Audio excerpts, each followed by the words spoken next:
Elle n'avait qu'un petit morceau de pain. Elle l'a donné au chien. Les mains de Léa tremblaient légèrement quand elle sépara le pain.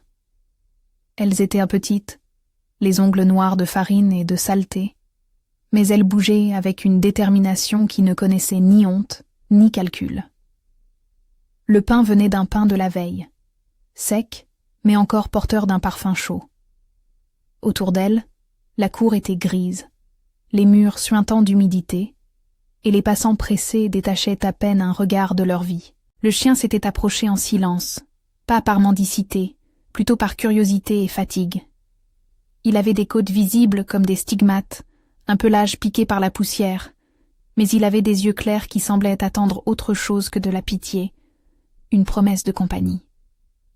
Quand Léa lui tendit le morceau, il hésita, renifla, puis accepta avec une délicatesse presque honteuse. Il posa sa tête entre ses mains, as if to say merci sans comprendre le mot. Léa avait 11 ans. Elle vivait avec sa mère dans un appartement de 2 pièces au 3e étage d'un immeuble ancien. Sa mère, Clara, travaillait par quart au pressing du quartier, souvent jusqu'à des heures où la ville se drapait de lampadaires. Les jours où les machines n'avaient pas tourné à plein, la table parfois restait presque nue. Ce soir-là, il ne restait qu'un morceau de pain, et c'était le dernier. Pas de dîner pour personne. Pas de dîner, sauf pour cet animal échoué. Pourquoi a-t-elle partagé? Parce que ce morceau n'était pas seulement du pain. Il représentait un choix.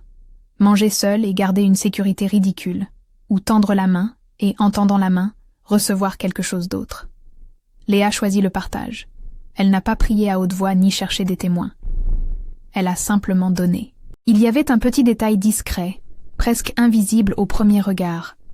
Autour du cou du chien pendait un collier. Ce n'était pas un collier ordinaire.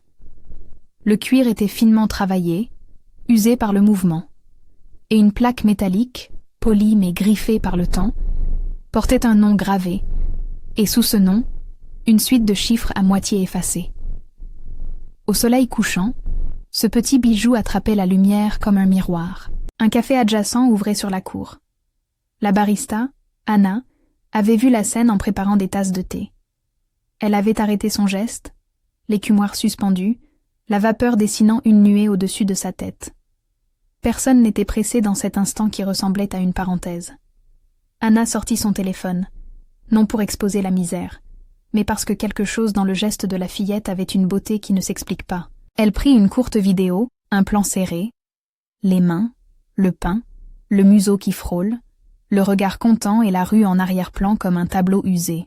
Le monde moderne ne boit pas d'un seul trait la beauté. Il la partage. Anna posta la vidéo dans le groupe local de son quartier, avec une ligne courte. Il faisait froid.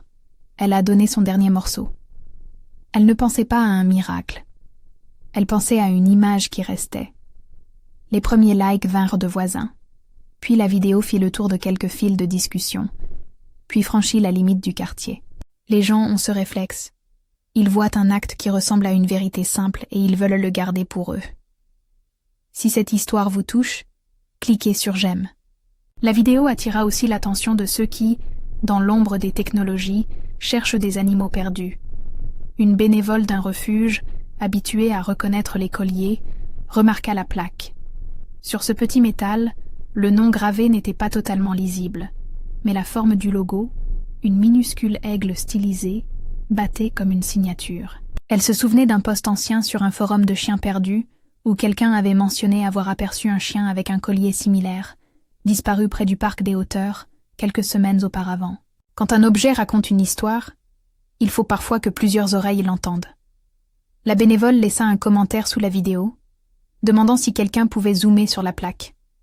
Un homme, appelé Martin, et connu pour sa page « Animaux retrouvés », passa un coup de fil au refuge pour obtenir des détails. L'effort était lent, mais le monde des bonnes volontés sait être patient. Les heures devinrent des pièces d'un puzzle. Léa, pendant ce temps, rentra chez elle avec le chien qui la suivait à distance respectable, comme un invité qui n'osait pas s'imposer. Elle le nomma Balthazar, sans prétention, juste pour appeler quelque chose et y mettre une forme. Balthazar s'adossa à la porte d'entrée, lorsqu'elle monta l'escalier. Clara leva les yeux, surprise, puis se radoucit. un autre sans-abri, dit-elle, et ses mains effleuraient le chien comme on effleure un rêve. Elle n'avait pas assez pour elle-même, mais l'arrivée du chien n'était pas une charge, c'était une lumière sourde. Il y avait des voisins qui savaient mieux que de juger. Madame Gauthier, la voisine du sous-sol, donna une vieille couverture et une gamelle. Le boulanger d'en bas, qui vendait chaque matin des pains qui échappaient parfois à la vente, la reconnut à la porte et la gratifia d'un morceau plus gros le lendemain matin. Les petites aides composent souvent un filet plus solide que les grandes mains. Dans une tour vitrée au sommet d'un quartier opposé, Antoine Delacroix regarda la ville comme on feuillette un journal. Il n'était pas un homme que l'on connaissait pour son ostentation. Il avait la réputation d'une discrétion presque légendaire. Rares interviews, rares sorties publiques. Sa fortune était un fait établi, un chiffre qui servait plus à mesurer sa capacité qu'à le définir. Dans son bureau, les meubles sonnaient de bois calme. Sur une console, une photo d'un chien, au pelage caramel, dormait paisiblement au pied d'un fauteuil. Son chien, Milou, manquait rarement à la vie d'Antoine. Ils avaient des habitudes partagées. Une promenade au petit matin, une place réservée au soleil du salon, une drôle d'intimité que l'on n'explique pas à qui n'a jamais vécu avec un animal. Ce soir-là, Antoine reçut un message privé d'un de ses collaborateurs. Une vidéo qui fouillait les émotions de la ville. Il regarda avec une attention coupée de pudeur. À l'écran, une gamine offrait du pain à un chien épuisé. Antoine remarqua la plaque sur le collier. Il plissa les yeux. Le style du collier, l'aigle minuscule, le gravement du nom. Tout ceci rappelait quelque chose. Il réprima le premier mouvement, celui de la possession blessée, comme on retient une main blessée. Puis il se leva, marcha lentement vers la fenêtre et regarda la rue en contrebas. Il y eut un moment suspendu où il revit Milou, non pas comme un trophée, mais comme un compagnon. Il pensa à ses promenades, au silence partagé, à ces petites preuves quotidiennes qui rendent la vie durable. La vidéo n'était pas adressée à lui, elle ne le menaçait d'aucune perte directe. Pourtant quelque chose, une corde ancienne, vibra en lui. Le visage de la fillette, la tendresse dans ses gestes, réveillèrent une question plus vaste. Où était Milou maintenant? Le collier semblait familier, mais la ville a des ressemblances, et un collier peut voyager. Antoine demanda à sa directrice de cabinet, Hélène, d'enquêter sans tapage, retrouver le chien, et la fillette si possible. Il n'y avait ni exigence ni choix grandiloquent dans sa voix, juste une précision ferme comme on murmure les priorités. Hélène comprit. Elle n'alla pas par la voie publique. Elle regarda la vidéo, téléchargea une image, agrandit la plaque, nota des fragments de chiffres. Elle fit appel à un réseau discret, une aide qui connaissait des vétérinaires, des refuges, et que l'on payait surtout avec la confiance et la discrétion. La trace ne fut pas immédiate. Mais la ville parle par petits bouts. Une adresse émergea d'un commentaire, un croisement reconnu par un scooter de livraison, un nom de café. Hélène suivit la piste comme on suit un fil, avec soin, sans annoncer le scandale. Ce n'était pas le désir de retrouver Milou pour le replacer dans un salon de luxe qui guidait son pas. C'était la certitude que si un animal appartenait à quelqu'un, il avait aussi le droit d'être retrouvé. Dans la maison de Léa, la vie continua d'un pas mesuré, mais tendu vers la survie. Les devoirs furent faits sur la table, sous la lumière d'une ampoule fatiguée. Le chien dormait à leurs pieds, entouré d'un monde qui le gardait provisoirement. Clara n'expliqua pas à Léa la complexité des choses. Elle avait appris que parfois le monde donnait des cadeaux étranges, et parfois il prenait aussi. Elle dit simplement « Si quelqu'un doit venir, on parlera ». Elle cherchait dans son regard une lueur de peur. Léa n'eut pas peur. Elle avait ce courage sans théâtralité qui appartient aux enfants qui ont dû apprendre trop tôt, un mélange de lucidité et d'espérance. La vidéo continua de voyager. Des journalistes locaux contactèrent Tana, puis Martin, et bientôt une chaîne régionale diffusa un court collage d'images. Les commentaires allaient des larmes aux conseils pratiques. Il faut appeler la SPA. Ne le laissez pas dehors. Quelle belle fille. La prose en ligne est souvent simpliste, mais parfois, elle pousse à des réponses réelles. Une voisine envoya un message à Clara avec des recommandations pour nourrir Balthazar sans déséquilibrer son estomac. Une bénévole proposa un scanner pour vérifier la présence d'une puce électronique. La possible existence d'une puce ajoutait une couche d'espoir méthodique. Les refuges disposent d'un lecteur et d'une archive, et des propriétaires perdus pensent souvent à l'ordinateur avant d'admettre la douleur. Un rendez-vous fut pris le lendemain, à la clinique vétérinaire municipale. Le chien ne comprenait pas l'inquiétude administrative. Il comprenait les mains qui le caressaient, et c'était suffisant. Le lendemain matin, une file d'odeurs annonça l'aube. Le pain reçu la veille devint petit déjeuner pour deux. Balthazar sembla comprendre que la maison l'acceptait sans condition. Léa parla au chien à mi-voix, comme on parle à un camarade d'école. « Tu restes, hein ?» Le chien tourna la tête, posa son museau sur ses genoux, et cela valait consentement. À la clinique, la vétérinaire, une femme aux cheveux tirés en chignon et au sourire tranquille, scanna le cou du chien. L'appareil fit un bip sans enthousiasme particulier, mais le bip ouvrit une porte. Un numéro. La vétérinaire annonça la suite avec prudence. « Il y a une puce. Nous pouvons appeler le propriétaire. » Dans la salle, l'air sembla se raréfier. On pouvait lire la peur dans les yeux de Léa et la retenue dans ceux de Clara. Appeler signifierait remettre quelque chose dans les mains d'un autre, possiblement le brun compagnon qui avait appris un morceau de chaleur. La décision n'était pas évidente. Il y avait la loi, il y avait l'affection, il y avait la dignité de la fillette. La vétérinaire comprit et proposa une alternative. Nous appelons, mais nous expliquons la situation. Nous demandons à rencontrer la personne ou son représentant. Les animaux ne changent pas de cœur comme de lieu du jour au lendemain. Les mots étaient simples, mais ils portaient une protection. Hélène, de son côté, reçut un courriel contenant l'adresse où la vidéo avait été prise, fournie par un employé municipal qui avait reconnu l'angle. L'équipe d'Antoine se mit en mouvement, non avec la fureur des demandes publiques, mais avec la discrétion d'une main qui sait qu'elle tient quelque chose de fragile. On envoya un message privé, poli, non accusateur. « Nous aimerions vérifier si votre chien est le nôtre. Pouvez-vous nous rencontrer ?» Le message fut rédigé pour éviter toute humiliation. Ce fut la seule note officielle parmi tant d'affects. Dans la cour, la vie continuait. Les enfants jouaient à cache-cache entre les poubelles, pendant que des adultes se regardaient avec une curiosité qui n'était pas toujours tendre. Léa, revenue de la clinique, savait que quelque chose se préparait, un déplacement d'air dans la maison. Elle passa la main sur la tête de Balthazar et pensa à ce que signifiait rendre quelque chose. Elle pensa aussi à ce que signifiait recevoir. Les deux verbes, rend et recevoir, se tenaient côte à côte, comme deux frères qui ne se comprennent qu'à travers l'épreuve. Antoine, dans son bureau au 25e étage, regardait la ville et lisait les rapports.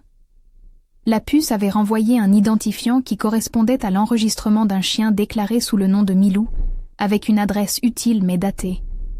Le lien semblait plausible. Il ne fit pas de proclamation. Il fit ce que faisaient les hommes qui ont appris à ne pas transformer la compassion en spectacle. Il plaça une question devant lui et chercha des réponses.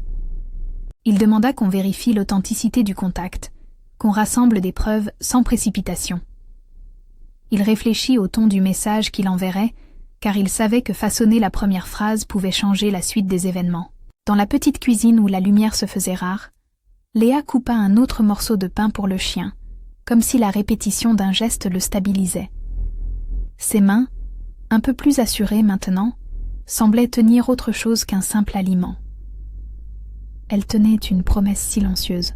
« Je suis là. » Le chien répondit en posant doucement sa tête sur ses genoux, et dans ce contact, il y avait une vérité que nul contrat ne remplacerait. La vie, parfois, se tient dans cet entre-deux. Le moment où l'on sait qu'un changement est possible, mais où rien n'est encore décidé. Les téléphones sonnent, les courriels arrivent, les pensées s'organisent. Dans la tête d'Antoine, quelque chose s'ouvrit comme un tiroir. Il voulait comprendre avant d'agir. Il demanda à Hélène d'envoyer une personne de confiance qui pouvait rencontrer la fillette sans faste, un intermédiaire capable de raconter l'histoire en humain et non en événement médiatique. Pendant que tout cela se tricotait, la vidéo continuait d'exercer son petit pouvoir. Elle rappelait aux gens que les choix minuscules contiennent des conséquences qui dépassent le prévisible. Des voisins déposèrent du riz. Une collègue de Clara offrit de garder le chien une nuit pour éviter une séparation brutale. La ville, dans ses replis, montrait une solidarité qui n'avait pas besoin d'un grand geste pour exister. La nuit tomba sur la cité avec ses habituels secrets. À travers les fenêtres, on voyait des silhouettes, des repas simples, des télévisions qui parlèrent d'autre chose. Léa s'assit près de la fenêtre, Balthazar à ses pieds. Elle regarda la rue, la plaque du chien réfléchissant encore faiblement la lueur d'un lampadaire. Elle ne savait pas ce que demain apporterait. Elle n'imaginait pas la main qui se tendrait du haut d'une tour, ni la voix mesurée qui proposerait une aide. Elle savait seulement que, pour ce soir, une main avait partagé un repas, et que ce geste avait provoqué une suite d'événements que personne n'aurait pu prévoir. Au matin, une voiture noire ralentit devant l'immeuble. Elle ne sonnait pas, ne criait pas. Un homme à l'allure ordinaire sortit et prit note du numéro inscrit sur une plaque que son équipe avait retrouvée en agrandissant l'image. Il s'approcha, téléphone à l'oreille, et prononça un seul mot pour lancer la suite. Vérification. La mécanique se mit en route, peu à peu, sans tambour ni trompette, mais avec la certitude que derrière chaque rencontre se tient une responsabilité. La curiosité de la cour grandit comme une marée lente. Qui viendrait? Pourquoi? Les portes s'ouvrirent prudemment. Les silhouettes se pressèrent à distance, comme si la ville avait appris à observer en silence. À l'intérieur, Léa sentait le pouls du monde accélérer sans en connaître les raisons. Elle caressa Balthazar et pensa aux choses simples qui résistent. Le pain partagé, le regard rendu, le silence devenu lien. Et quelque part, une décision se préparait. Rencontrer non pour juger, mais pour savoir. Le fil était tendu entre deux vies très différentes. Une rencontre humaine allait décider de la suite. L'homme qui descendit de la voiture noire n'avait rien de l'image que l'on s'attendrait à trouver dans une cour d'immeuble. Il n'était pas accompagné d'une nuée de garde. Il ne portait pas de lunettes de soleil, ni de montre ostentatoire. Il avançait, sobre et calme, avec un manteau sombre ajusté sans prétention. À ses côtés, Hélène marchait comme une traductrice du monde, efficace, attentive, capable de rendre simple ce qui pourrait devenir spectacle. Ils arrivèrent sans annonce. Les silhouettes de la cour se raccommodaient autour d'eux, curieuses mais prudentes. Antoine observa les gens d'un regard qui cherchait à comprendre plutôt qu'à juger. Il regarda Léa avant même de voir le chien. Il vit d'abord ce regard droit, tranquille, comme un phare discret. Il sentit, sans le dire, que l'on avait affaire à une personne qui n'attendait ni pitié, ni applaudissements. Hélène prit la parole la première, à voix basse. Elle expliqua la raison de leur venue, sans drame, sans revendication. Elle parla d'une puce identifiée, d'un collier, d'un désir simple. Retrouver un animal qui appartenait à quelqu'un. Puis elle ajouta une phrase qui calma tout et qui posa le cadre de la rencontre. Nous voulons savoir si tout va bien ici. Nous voudrions surtout respecter ce qui est juste. Clara accueillit l'intrusion avec la retenue de quelqu'un qui sait que la dignité se défend mieux qu'elle ne se réclame. Elle invita les visiteurs à entrer comme on ouvre une fenêtre sur un appartement discret. Le salon était modeste. Une nappe ficelée, 2 tasses, des livres prêtés posés en pile. Balthazar se leva, les oreilles en alerte, sans agressivité. Il reconnut une retenue dans les gestes d'Antoine. L'homme s'agenouilla lentement, sans affectation, et laissa sa main se poser sur l'encolure du chien. Balthazar répondit avec la loyauté simple des animaux. Une odeur reconnue, une caresse acceptée. Antoine regarda Léa. Il chercha les mots qu'il avait déjà façonnés dans sa tête, et qu'il trouvait maintenant trop bruts. Il dit seulement « Je m'appelle Antoine, j'ai vu la vidéo ». Sa voix était posée, nue. Il n'ouvrit pas son portefeuille. Il n'offrit pas une promesse. Il tendit la main, comme on tente une question à quelqu'un que l'on respecte. Est-ce que ce chien est le vôtre? Léa vit dans l'expression de l'homme une hésitation qui n'était pas de la force, mais de la curiosité sincère. Elle répondit sans se mettre en scène. « Il est notre ami, » dit-elle. « Il a dormi à la porte. Il est venu quand j'ai tendu le pain. » Sa voix ne portait pas la revendication d'un droit légal. Elle parlait d'un lien. Antoine hocha la tête. Il ne fit pas l'offense d'imposer une décision autoritaire. Il y eut entre eux un court silence de reconnaissance. Ils se trouvèrent face à une question morale, pas devant un dilemme de propriété. Hélène expliqua alors, clairement, la situation technique. La puce identifiait Milou comme étant enregistrée à l'adresse, une ancienne adresse liée à la famille d'Antoine. Mais l'enregistrement datait et la vie change. Elle proposa un plan simple, conçu pour éviter la blessure. Une rencontre officielle avec le propriétaire, qui accepterait de parler directement avec la famille, et, dans le même temps, un protocole pour garantir que le chien continue à être soigné et aimé si la décision allait en ce sens. Aucun geste spectaculaire.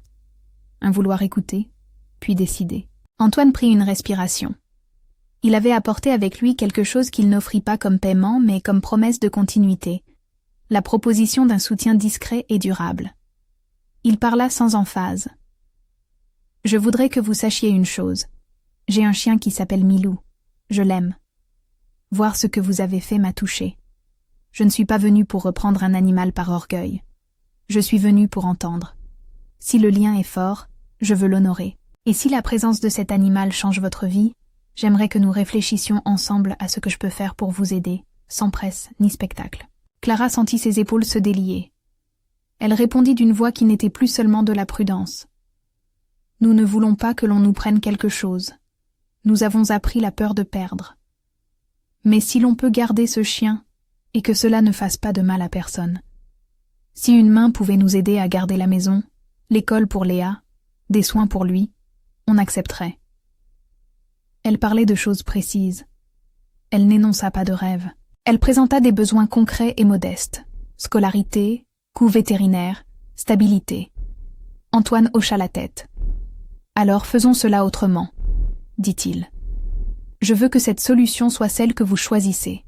Si vous voulez garder Balthazar, nous devons écrire un accord de soins partagés.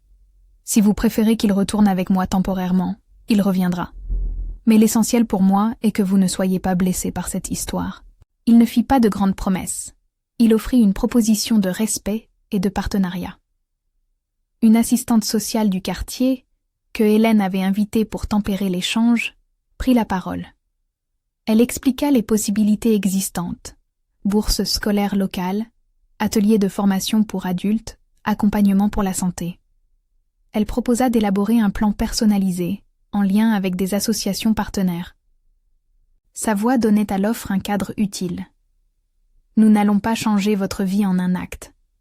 Nous pouvons, par contre, vous aider à construire des étapes.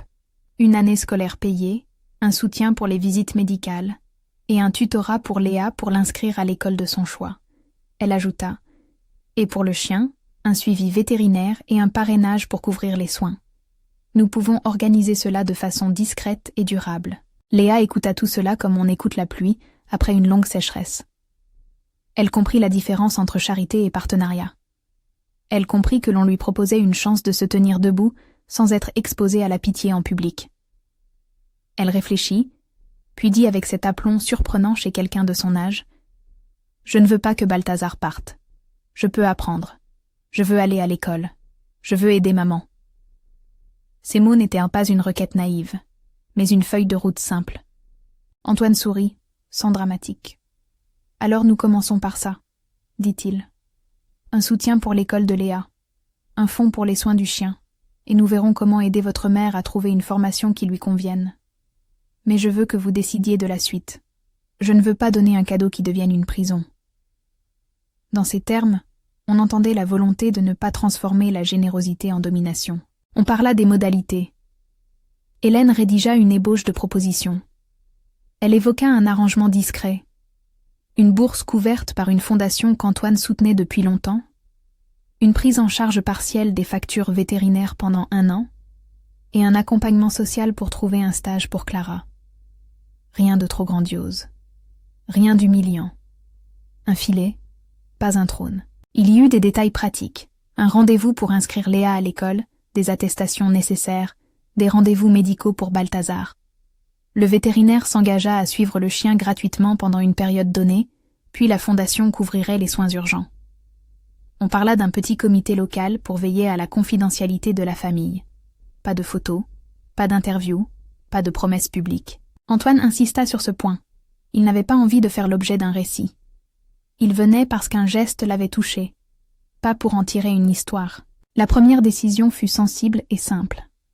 Après un bref échange, il fut convenu que Balthazar resterait chez Clara et Léa, sous le statut de famille d'accueil, pendant que les démarches se poursuivraient. Antoine accepta de laisser la possibilité d'une visite régulière et d'un accueil partagé, mais sans imposer sa présence. Ce compromis préservait le lien affectif entre l'enfant et l'animal, et permettait à l'homme qui avait reconnu son chien de maintenir une responsabilité sans exclure la vie déjà en place. Les semaines suivantes furent une succession de petites victoires silencieuses. Léa commença à fréquenter l'école régulièrement. Elle eut un cartable neuf, discret, mais solide. Elle fut accueillie par une institutrice qui la trouva vive et curieuse. L'apprentissage, pour elle, n'était pas seulement académique. C'était la possibilité de s'imaginer à 30 ans, à 40 ans, au-delà de la survie quotidienne. Clara trouva une formation en blanchisserie industrielle qui la rendit plus employable. Elle travailla des heures mieux rémunérées et gagna un peu d'assurance. Balthazar reçut ses premiers vaccins, sa puce fut mise à jour et il retrouva un poil plus lustré. Antoine, de son côté, visita parfois la cour, mais sans provoquer d'effet. Il préférait parler avec Hélène et les intervenants. Il demanda que les aides soient orchestrées pour renforcer la communauté, plutôt que pour isoler la famille. Ainsi, une petite banque alimentaire du quartier reçut un soutien pour élargir ses heures d'ouverture. Un atelier de remise à niveau pour les enfants fut financé. Les gestes devinrent collectifs. La nouvelle circula, mais la famille ne fut pas avalée par les projecteurs. Anna, la barista, devint une amie discrète. Elle apportait parfois un gâteau qu'elle avait raté et le transformait en un goûter pour Léa et ses camarades. Martin, l'homme des animaux retrouvés, continua d'aider des compagnons perdus. La vidéo qui avait tout déclenché ne fut jamais monétisée ni exploitée. Anna refusa poliment les sollicitations qui voulaient transformer le moment en sensation. Elle préférait que la vérité reste simple, un acte de bonté, puis des conséquences humaines. Il y eut cependant des moments délicats. Le quartier n'est pas un théâtre d'applaudissements constants. Certains voisins murmurèrent, d'autres gardèrent une distance prudente. La famille dut apprendre à gérer l'intérêt sans perdre sa souveraineté. Clara, parfois, se sentit observée. Elle confia une nuit à Léa. « On dirait que les gens regardent plus notre maison que tes devoirs. » Léa répondit avec la franchise qu'on lui connaissait. « Ils regardent, mais nous ça nous regarde aussi. Ils voient que nous tenons. » C'était une sagesse en poche de jeune fille. Tenir malgré tout reste l'acte le plus grand. Le lien entre Antoine et la famille prit une forme moins spectaculaire que ce que la presse aurait espéré. Ils organisèrent une rencontre au centre culturel du quartier, une table simple, une conversation ouverte où l'on parla d'éducation, de projets, d'un avenir sans promesses grandiloquentes. Antoine écouta. Il apprit à appeler la mère par son prénom. Il se montra attentif aux détails modestes qui font le quotidien, les horaires d'école, la liste des fournitures, le trajet pour les stages. Ses gestes furent discrets, presque prudents, parce qu'il ne voulait pas effacer la dignité des autres par une générosité imposée. Un après-midi, alors que la pluie avait lavé la ville et que l'air sentait l'herbe, Antoine accompagna Léa jusqu'à la bibliothèque municipale. Il remarqua comment elle choisissait ses livres, comment elle passait le doigt sur les titres, comme on caresse des possibilités. Il lui parla sans grandiloquence. « Lise beaucoup, dit-il. Et si tu as un projet, dis-le. » Elle le regarda, surprise qu'un homme qui possédait tant de choses puisse donner un conseil aussi simple. « J'aimerais faire des dessins, répondit-elle. Je voudrais apprendre à raconter des histoires par des images. » Antoine sourit. Il trouva, dans cet instant, la petite leçon qui l'avait touché au départ. La bonté n'était pas un geste isolé. Elle était une invitation à voir les talents que l'on porte en soi. Les mois passèrent. Balthazar grandit avec une santé qu'on lui prodiguait sans ostentation. Il resta fidèle à la maison qui l'avait accueilli. Les visites d'Antoine furent sporadiques, jamais intrusives. Parfois une lettre, parfois un livre envoyé avec une note, une invitation discrète à une exposition à laquelle Léa ne répondit pas toujours. Un jour, Antoine la trouva assise sur le seuil, un carnet de croquis posé sur les genoux. Elle le montra sans fierté. Des chiens, des portes, des visages. Beaucoup d'entre eux étaient faits de petites lignes aimantes. L'histoire de Léa devint un fil du quartier, puis un motif discret dans la ville. Elle n'effaça pas la misère, elle la fit voir autrement. Les aides qu'elle reçut furent tangibles, mais elles vinrent avec une corde, la responsabilité partagée. On lui offrit une bourse, oui, mais la condition était qu'elle continue l'école, qu'elle rende compte de son progrès, non pour la sanctionner mais pour l'aider à ne pas se perdre dans un geste gratuit. Clara trouva un emploi stable, mais on lui proposa aussi des formations complémentaires pour consolider sa mobilité professionnelle. La leçon la plus sensible ne vint pas des montants versés ni des aides administratives. Elle vint des petites habitudes qui changèrent la vie sans la transformer en fable. Les voisins reprirent leurs échanges. Les enfants jouèrent à nouveau dans la cour. Le centre culturel proposa des ateliers gratuits d'art plastique où Léa découvrit d'autres enfants qui avaient des histoires. Les actes de quelques-uns prirent la forme d'un réseau. Un jour, alors que le soleil baignait la cour d'une lumière douce, Léa entra dans la petite cuisine avec un plateau. Elle avait préparé du pain, pas le dernier morceau de pain cette fois, mais une tranche plus généreuse pour partager. Elle posa le plateau devant Antoine qui était là, venu pour un rendez-vous de routine. Ils parlèrent de choses simples. Il demanda à Léa comment elle se sentait. Elle répondit « Je suis contente, je veux continuer. » Et Balthazar ? Antoine sourit et dit « Il est chez lui ici, mais il a une place pour venir me voir parfois. Il a 2 familles, en quelque sorte. » Léa approuva d'un geste. L'idée que l'amour puisse se partager sans se diviser laissa une chaleur durable dans la pièce. La ville, quant à elle, apprit une autre leçon. On se rappela que de petites décisions, prises sans calcul, peuvent provoquer des rencontres qui déplacent des vies. On comprit qu'aider ne signifie pas effacer mais accompagner, et que la dignité se préserve quand les aides sont pensées pour durer et respecter l'autonomie. Quelques mois plus tard, un petit événement scella ce qui avait commencé par une vidéo. Le centre culturel organisa une matinée où l'on invita des familles du quartier à partager un petit repas. On parla moins de grande générosité que de partage communautaire. Antoine parrainait le projet, discret. Il préférait les tables communes aux tribunes. Là, Léa exposa quelques dessins qu'elle avait faits pour le centre. Ils n'étaient pas parfaits, mais ils portaient une honnêteté qui toucha les visiteurs. Balthazar se coucha à ses pieds, à l'aise. La scène avait quelque chose de simple et d'essentiel.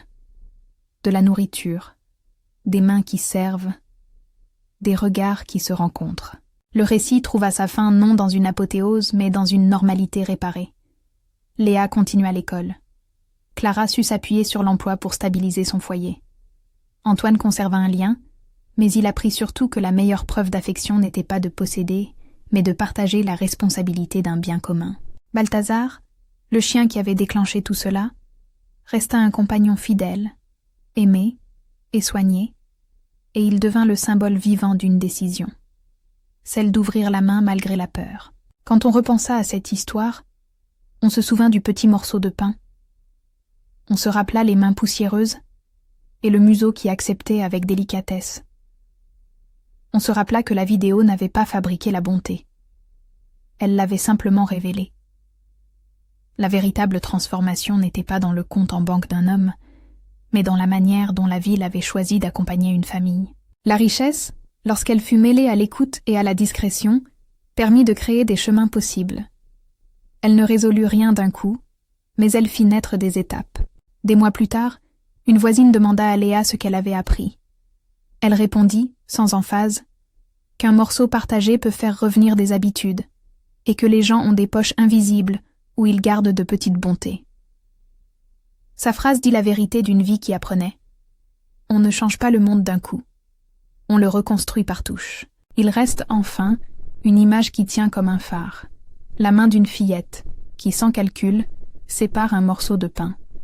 Ce geste, simple et sans stratégie, avait ouvert des portes que l'argent seul n'aurait pas ouvertes sans l'éthique qui l'accompagnait. Les miracles, ici, n'étaient pas des éclairs. Ce furent des enchaînements lents et humains. Si cette histoire vous parle, partagez-la. Dites en commentaire quelle petite chose a changé votre vie, ou ce que vous auriez fait à la place de Léa. Abonnez-vous pour entendre d'autres récits qui rappellent que la bonté, même modeste, a le pouvoir de transformer des vies.